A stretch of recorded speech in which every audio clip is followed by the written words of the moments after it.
Hello বন্ধুরা, গোপাল রান্নাঘর থেকে তোমাদের সাদর আমন্ত্রণ জানাচ্ছি।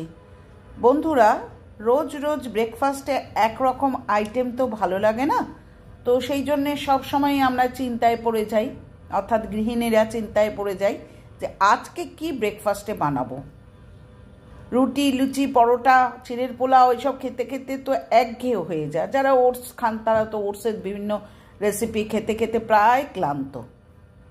তো এই সময় একটা ব্রেকফাস্ট কিন্তু করে খেতে পারেন, যেটা খুবই ভালো লাগে, খুবই টেস্টি, এবং আমার পরিবারের সবার ভীষণ ভালো লেগেছে, যার জন্যে আমি এতটা গুরুত্বের সাথে এত জোরের সাথে বলছি। সেটা হচ্ছে টমেটো পেঁয়াজের পরোটা।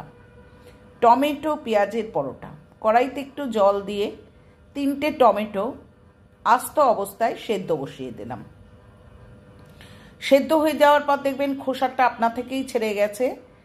টমেটোটাকে ঠান্ডা করে পেস্ট করে হাত দিয়ে চটকে নিয়ে দেখুন মিক্সির মধ্যে দিয়েছি 2 চামচ কাশ্মীরি লঙ্কার গুঁড়ো দিয়ে।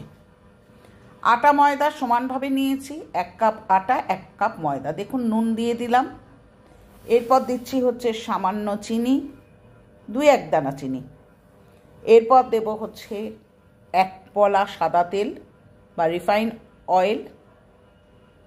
এরপর দেব হচ্ছে আমি কাশ্মীরি লঙ্কা সমেত, অর্থাৎ কাশ্মীরি লঙ্কার গুঁড়ো সমেত যে টমেটোটাকে পেস্ট করে রেখেছিলাম, অর্থাৎ টমেটো সেদ্ধটাকে পেস্ট করে রেখেছিলাম মিক্সিতে, সেটা দেখেছেন কালারটা কি সুন্দর হয়েছে।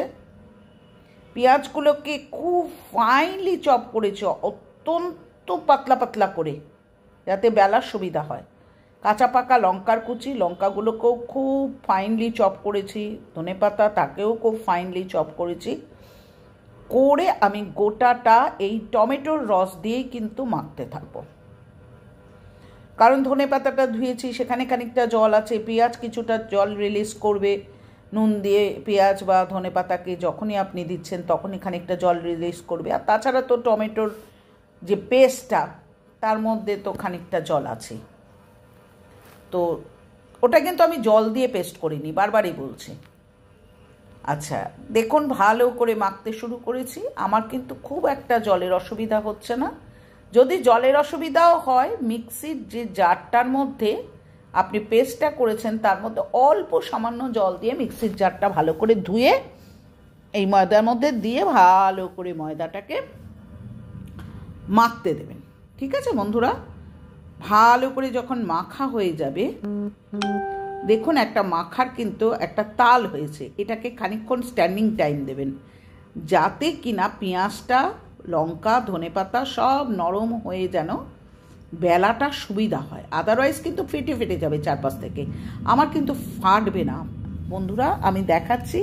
দেখুন আপনি থেকে বেলে বেলে বেলে বেলে এই দেখুন আমার পরোটাটার শেপ দেখেছেন। এবার আমি প্রথমে একটা করে দেখে নিচ্ছি, কারণ এটা আমার কম তেলে হবে। আমার হাজব্যান্ডের জন্যে অল্প তেল দিয়ে এদিক ওদিক জাস্ট এটা সেঁকা পরোটার মতো সেঁকছি। এটা কিন্তু ভাজা পরোটা না, একদম সেঁকা পরোটা করছি। আর এরপর দেখুন, দেখেছেন এগুলো সবই আমি সেঁকা পরোটা করছি। এরপর দেখুন 2-3টে একসাথে দিয়ে দিয়ে কিন্তু আমি এইবার ভাজা পরোটা করব। দেখেছেন কি সুন্দর শেপ হয়েছে। বারবার বলছি স্ট্যান্ডিং টাইম দেবেন মাখার পর।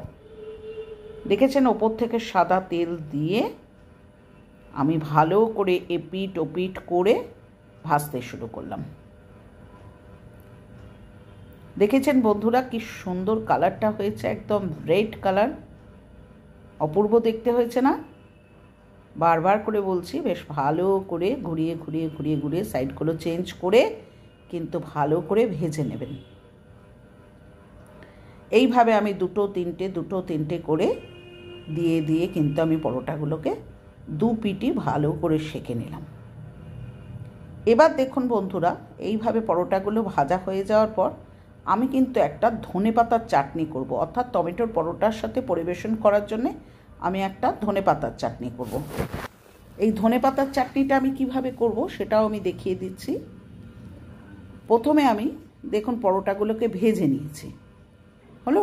আর তার সাথে সাথে আমি ধনেপাতার চাটনিটা করছি, কারণ পরোটাটা ঠান্ডা হয়ে গেলে তো ভালো লাগবে না। তো কিভাবে করছি, প্রথমে আমি বেশ এক আঁটি ধনেপাতাকে ভালো করে কেটে ধুয়ে পরিষ্কার করে নিয়েছি।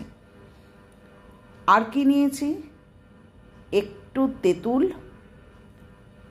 একটু আদার কুচি, একটু রসুন কুচি, একটু কাঁচা লঙ্কা, দেখুন, আর তেঁতুল।